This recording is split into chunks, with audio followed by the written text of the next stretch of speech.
Oke, terima kasih pemirsa masih bersama kami di panggung obrolan terkini, masih bersama saya Rusdi Ansor dan bersama Ibu Wakil Ketua DPRD Kota Makassar, Ibu Andi Suhada Sapaile, Wakil Ketua DPRD Kota Makassar. Nah, kali ini di segmen 3 kita akan membahas tentang penerapan dan perda apa saja yang telah berjalan dengan baik dan apa saja yang masih dalam tahap sosialisasi di Kota Makassar. Nah, Ibu, selama Ibu menjabat sebagai Wakil Ketua DPR, apa saja perda yang sudah berjalan dengan baik menurut Ibu dan apa saja yang masih dalam tahap sosialisasi saat ini?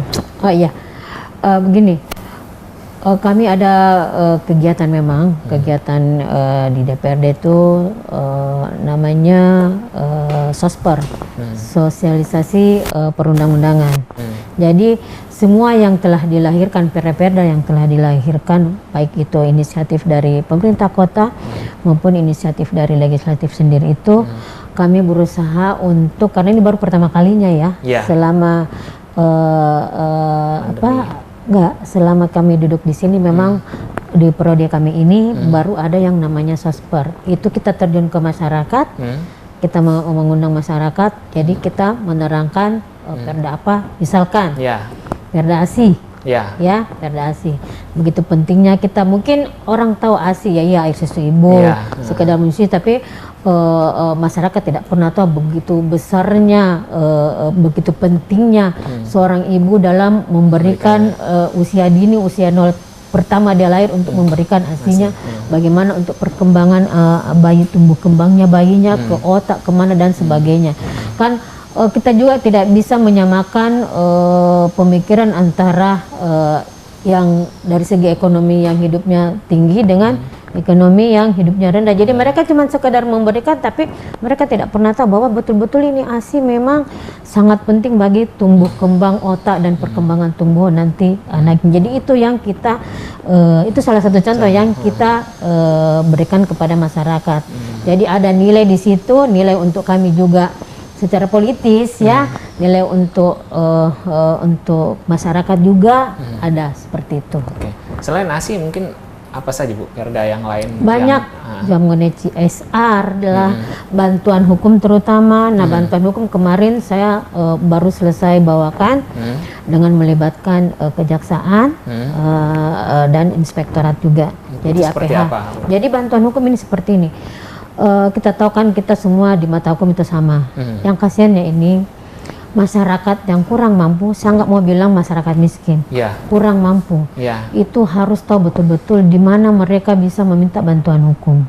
Nah kan pemerintah Kota Makassar sudah menyediakan lawyer-lawyer untuk bisa membantu mereka.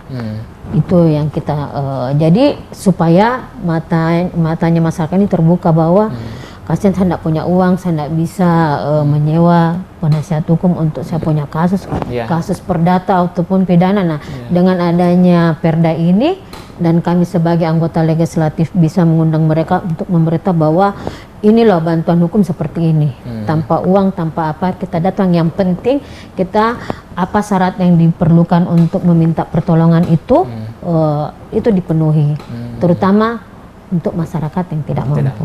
Ya. Itu sudah jalan ya Bu ya?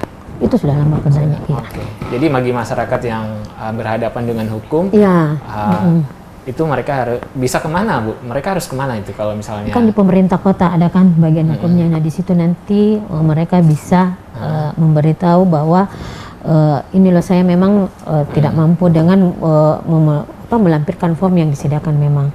Memang terutama itu yang tidak mampu. Jadi harus tetap masih melalui prosedur. Iya, tetap itu kan. Oke. Selain bantuan hukum dan ASI, mungkin terkait dengan asap rokok dan segala macamnya itu juga. Itu perda gimana, juga Bu? Itu jadi banyak perda. Pokoknya sudah banyak perda memang yang dilahirkan. Mengenai juga kawasan asap rokok juga sudah. Yang seperti tadi tuh ASI kan di ruang-ruang publik seperti mal kan sudah ada tuh tempat ya. Rokok pun seperti itu. Bagi yang merokok disediakan juga tempat khusus untuk merokok. Tetapi lebih terpenting kita sebenarnya untuk mengenai kesehatan. Kalau bisa tidak usah merokok, jangan merokok. Karena dampaknya bagi kita semua kan yang pasif itu lebih bahaya dibanding yang aktif merokok. Itu yang kita tekankan. Oke. Nah, kalau tadi kita bicara Perda, sekarang kita bicara kembali ke fenomena masyarakat di Kota Makassar ini, Bu. Tiap hari, tiap pekan, tidak pernah kita tidak melihat yang namanya tawuran ya, Bu ya. Itu dari sisi kacamata Ibu itu sebenarnya persoalannya di mana dan apa yang sebenarnya harus dilakukan oleh pemerintah kota untuk paling tidak ada tawuran lagi lah, karena sampai merenggut nyawa lah, Bu. Itu seperti apa menurut Ibu? Nah begini, teman-teman dari Dapil 2 itu ya, saya berbicara dengan teman karena suka cerita yang di daerah apa tuh Talo ya, apa semua yang daerah utara pokoknya itu. Di Bontoala. Iya, itu memang dari dulu saya nggak tahu, itu sudah dilibatkan semua loh. Jadi pemerintah kota juga sudah turun, kecamatan, bahkan dari TNI, polisi, semua itu sudah dilibatkan. Ini sebenarnya kenapa ini kan sampai bahaya merenggut nyawa. Tapi memang yang di sana itu, apakah karena kondisi, memang kondisinya di sana yang apa ya, yang tidak, kalau saya bilang karena saya pernah terjun langsung ke sana, memang tidak terlalu kondusif. Kawasan padat penduduk, kawasan padat penduduk, dan memang juga saya lihat banyak juga orang dari luar masuk, peredaran narkoba juga kadang di sana seperti apa, itu kan menjadi pemicu sepertinya. Tersinggung sedikit mereka sudah main panah.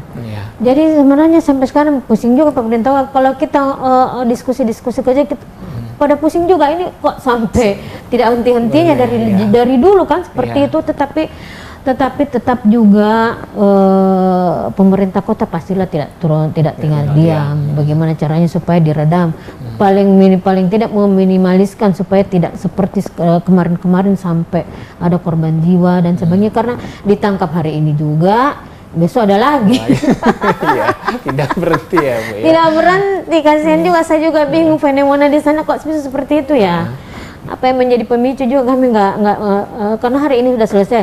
Nggak sampai sebulan ya ada lagi. Aduh, miris kami melihat. Mungkin Ibu bisa memberikan himbauan khususnya kepada karena yang banyak terlibat kan ini, kalau kami lihat di media itu usia remaja ya, Bu ya. Mungkin Ibu bisa menghimbau kepada orang tua mereka seperti apa yang harus dilakukan untuk melakukan pengawasan terhadap anak-anak mereka. Nah, itulah saya bilang, Dek, mungkin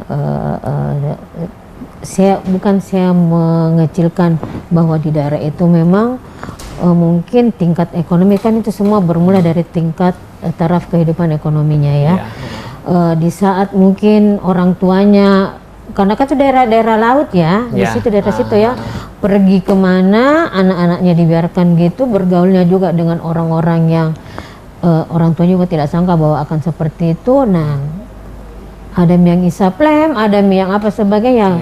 Himbauan saya sih, kita sebagai orang tua ya, kita tidak mau pasti anak kita sampai terjerumus ke hal-hal yang kita tidak inginkan. Kalau sebisa mungkin dari sekarang mungkin diawasi dengan baik. Program pemerintah kota jaga anak itu harus betul-betul memang. Jadi memang betul. Jadi kami ini sebagai wakil rakyat juga punya peran penting di situ. Kami harus turun untuk mensosialisasikan hal tersebut. Bagaimana jeleknya akibat daripada narkoba, akibat daripada tawuran, tidak ada yang bagus. Ya, seperti itu. Baik lingkungan ataupun kita sendiri. Nah, pemirsa, itu tadi himbauan Ibu terhadap orang tua di Kota Makassar ini, bagaimana menjaga anaknya agar tidak terlibat dalam tawuran dan hal-hal yang berbau kriminalitas. Nah, di segmen berikutnya kita akan berbincang lagi terkait dengan bagaimana program pemerintah kota mulai dari Makassar Recover hingga menuju Makassar Kota Dunia atau Metaverse. Sesaat lagi tetaplah di panggung obrolan terkini.